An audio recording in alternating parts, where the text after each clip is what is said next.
Тем временем в Коми наращивают возможности по выявлению больных новой коронавирусной инфекции. Новая лаборатория для тестирования появится на базе консультативно-диагностического центра республики.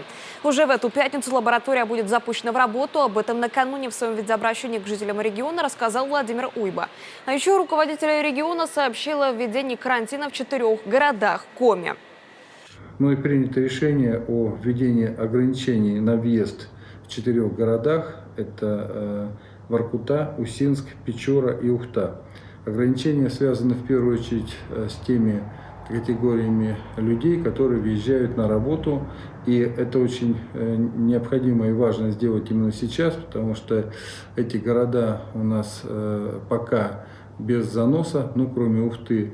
И поэтому крайне важно сохранить эту, так скажем, стерильность территории.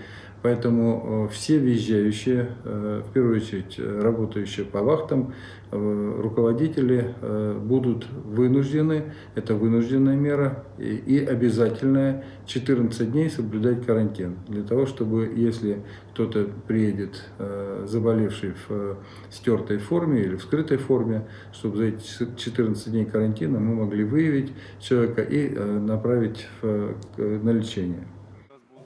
Еще один важный момент – внедрение автоматического процесса введения спецпропусков. Систему ранее опробовали на одном из крупных промышленных предприятий.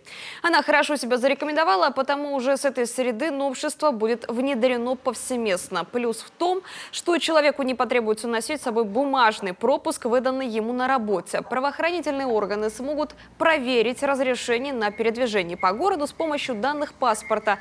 Проверка в таких случаях будет занимать не больше полуминуты.